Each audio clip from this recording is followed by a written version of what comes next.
शाम गहराती जा रही थी कि ठंडी हवा में ट्रेन की सीटी गूंजती है। लंबे वर्षों बाद सागर अपने पैतृक गांव हसनपुर लौट रहा था। वह गांव जिसे लोग अभी अंधेरे के बाद नाम लेकर नहीं पुकारते। उसके साथ था उसके शहर का दोस्त माधव। दोनों ट्रेन की खिड़की से बाहर जाते हुए बीते सालों की बातें कर रहे थे। भाई, मैं तो आज तक सिर्फ ट्रेन से ही गांव और खेत देखे हैं।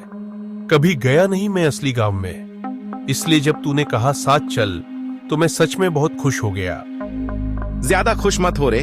वहां ना ढंग से लाइट आती है ना इंटरनेट चलता है। एक दिन में तेरा सारा शहरपना उतर जाएगा। अरे यार, यही तो असली मजा है। थोड़ा ऑफलाइन होना चाहिए जिंदगी में। ट्रेन अपनी गति से दौड़ती रही। शाम का सूरज खेतों के उस पार ढलने लगा। तभी अचानक ट्रेन एक झटके से रुक गई। अरे ये क्या हुआ? सागर और माधव को ट्रेन के बाहर खड़े हुए 2 घंटे बीत गए, पर ट्रेन वहीं खड़ी रही। तभी वहां से टिकट चेकर गुजरा।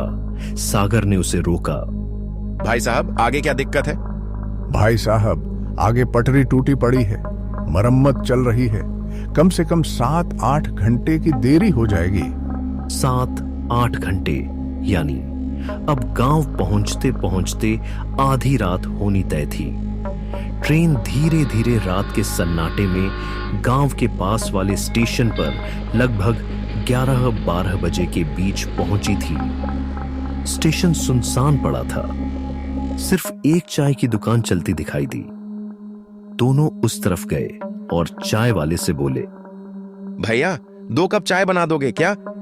बना दूंगा भैया, बना दूंगा। 2 मिनट ठहर जाओ। चाय की भाप के साथ हवा में मिट्टी की महक खुल रही थी। दोनों ने चाय पी और चलने लगे। तभी चाय वाले ने पुकारा, भैया मेरी बात मानो, इस वक्त हसनपुर गांव मत जाओ। रात में वहां एक नर पिशाच का साया घूमता है। जो भी बाहर निकलता है वह लौटकर नहीं आता। इस गांव में बहुत बार ऐसा हुआ है। जो भी उस गांव में 10 बजे के बाद गया वह कभी वापस नहीं आया। क्या? अरे भैया, ये क्या कह रहे हो आप? ऐसा क्या हो गया वहां? मैं तो वैसे भी कई सालों बाद अपने गांव आ रहा हूं। अरे छोड़ो यार, ये सब बकवास है। मैं रात के 3 बजे तक घूमता हूं। शहर में मुझे कभी कुछ नहीं हुआ और ऐसा कुछ नहीं होता। ये गांव वाले ऐसे ही मनगढ़ंत कहानी बनाते रहते हैं। ये सब गांव वालों की डराने की बातें हैं। माधव नहीं माना और चाय वाले की चेतावनी को अनसुना कर दिया और अंधेरे की ओर निकल पड़े। रास्ता लंबा था, इसीलिए सागर ने कहा, चल माधव, इस पगडंडी से चलते हैं। ये शॉर्टकट है, जल्दी से जल्दी गांव पहुंच जाएंगे। रास्ता एकदम सुनसान और संकरा था। चारों ओर पेड़ों की परछाई ऐसे झूल रही थी जैसे कोई उन्हें देख रहा हो। सागर आगे आगे चल रहा था, माधव पीछे पीछे। कभी कभी सागर पीछे मुड़कर देख लेता और दोनों के बीच हल्की बातचीत हो रही थी। माधव, अंधेरे से डर नहीं लग रहा तुम्हें? नहीं रे, तू है ना मेरे आगे, तो मैं डरूंगा क्यों? कुछ देर बाद सागर को एहसास हुआ कि पीछे से कोई जवाब नहीं आ रहा। वह रुका, पीछे देखा। माधव वहां नहीं था। माधव, अरे माधव, अरे कहां गया रे तू? शायद पेशाब करने रुका होगा। अरे अभी तक नहीं किया क्या? कहां गया तू? सागर धीरे धीरे माधव को पुकारता रहा, लेकिन सन्नाटा ही जवाब देता रहा।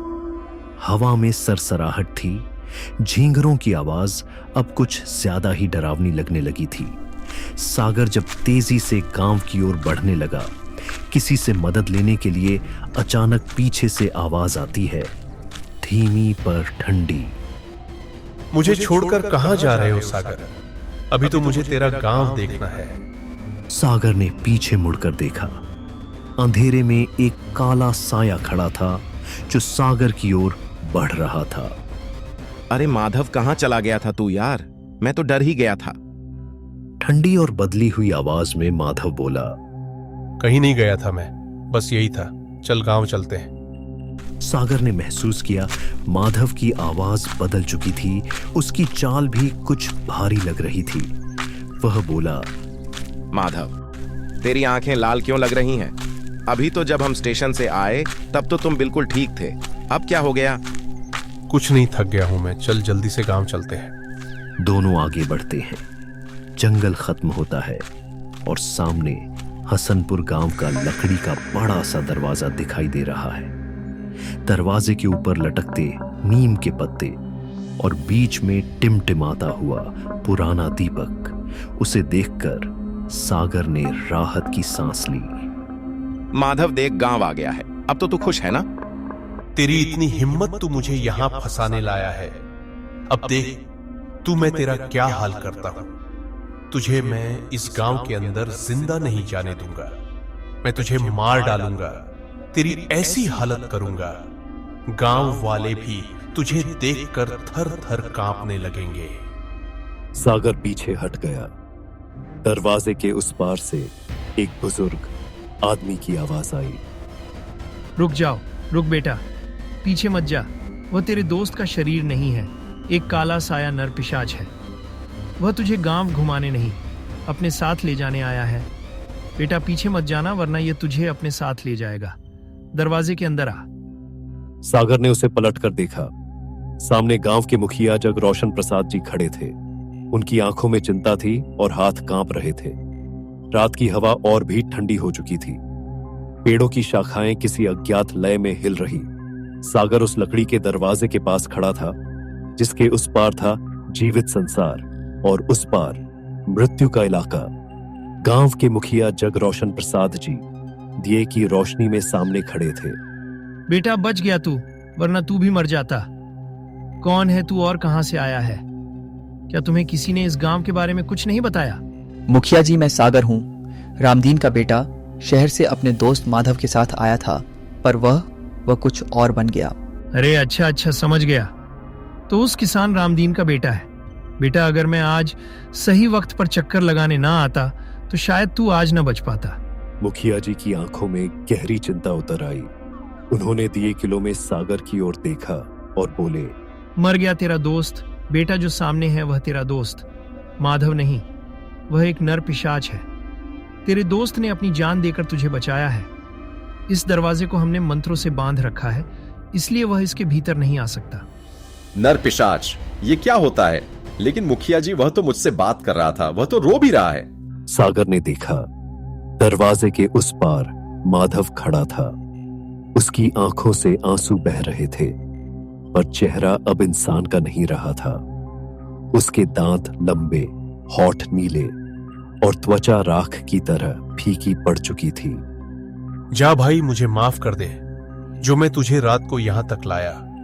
हम वहीं रुक जाते तो शायद मैं भी बच जाता। सागर की आंखों से आंसू बहने लगे।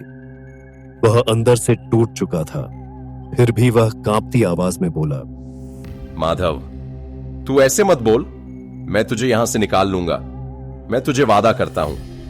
वादा? आज तो तुझे इसने बचा लिया, पर याद रख कभी ना कभी मैं लौटूंगा और तेरा खून पीकर तेरा अंत कर दूंगा, जैसे मैं तेरे दोस्त का किया है।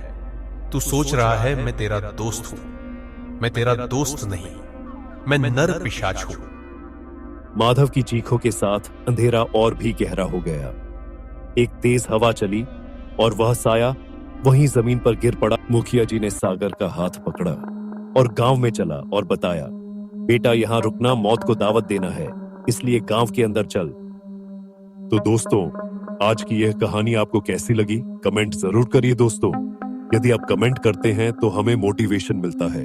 आप छोटा ही सही एक कमेंट जरूर करिए और चैनल को सब्सक्राइब करना मत भूलिएगा। धन्यवाद।